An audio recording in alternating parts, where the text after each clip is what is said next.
At exactly 11:11 p.m., the abandoned station clock began ticking again. A train slowly emerged from the thick fog. It had no engine number, no railway logo, no destination. Only one glowing word on the front: nowhere. Daniel Carter looked around. There were no tracks leading to the station. Yet the train was coming. The doors opened with a long metallic hiss. Every passenger inside was staring directly at him. Not one of them blinked. Then, a little girl standing near the first carriage smiled. She held a white diary tightly against her chest. Softly, she whispered, "You're late. The author doesn't like waiting." Chapter 1, Ravenwood Station. Cold rain fell over Chicago as Daniel parked his car outside the abandoned Ravenwood Station. The building looked forgotten by time.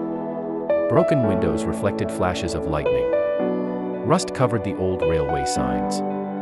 Weeds had swallowed the tracks. Above the entrance hung a massive clock. Its hands were frozen at 11:11. Daniel looked down at the black diary. It slowly opened by itself. Fresh words appeared. "Do not miss the train." A sudden gust of icy wind slammed the station doors shut behind him. Daniel turned. No one. The station was silent, except for the faint sound of a train whistle. Chapter 2, The Station Master. Inside the station, dust floated through beams of moonlight.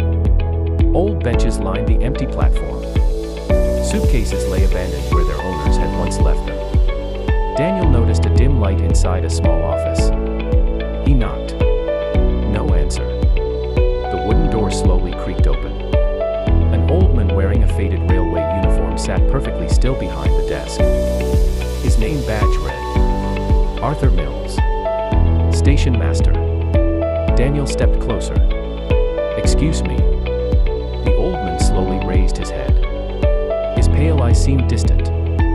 "You've come for the midnight train." Daniel froze. "You know about it." Arthur gave a tired smile. "I've been waiting 40 years for someone brave enough to board it." Daniel glanced toward the platform. "I thought this station was abandoned." Arthur looked toward the broken clock. "It is."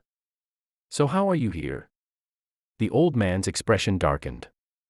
"I never left." Chapter 3, The Last Departure.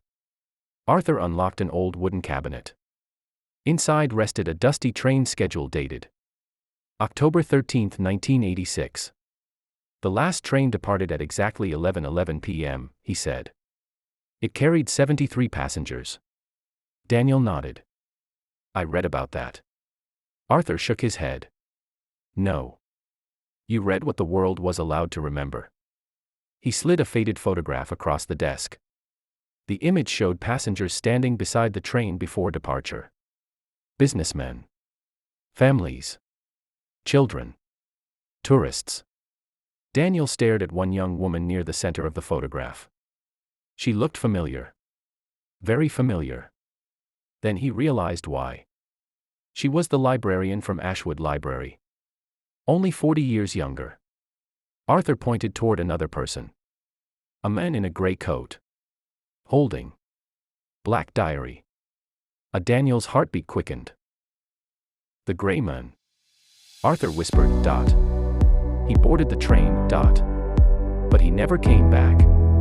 Chapter 4, The Arrival. A loud whistle echoed through the station. The frozen clock suddenly moved. 11:10. 11:11. Tick. Tick. Tick. The lights flickered. The temperature dropped. Fog rolled across the empty tracks. Metal wheels screeched in the darkness. Daniel stepped onto the platform. Slowly. A long black train emerged from the mist. There was no engine sound. Only silence. The train stopped directly in front of him. The doors slid open. Inside, dozens of passengers sat perfectly still. Every single one held an identical black diary. Not one of them moved. Not one of them spoke. At the front of the carriage stood a little girl wearing a white dress. Unlike everyone else, she held a glowing white diary. She smiled warmly. Hello, Daniel. Daniel's voice trembled. Who are you? My name is Lily. I've been waiting for you. How do you know my name? She looked down at the white diary. It tells me everyone who is coming. Daniel swallowed nervously. The black diary brought me here. Lily nodded. It always does. She stepped aside. You should get on. The author doesn't like late guests. Daniel hesitated. Behind him, Arthur quietly spoke one final warning. If you board that train, you may never return to the same reality. Daniel looked at the train, then at the diary in his hands.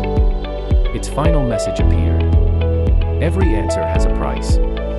Daniel took a deep breath. He stepped across the doorway.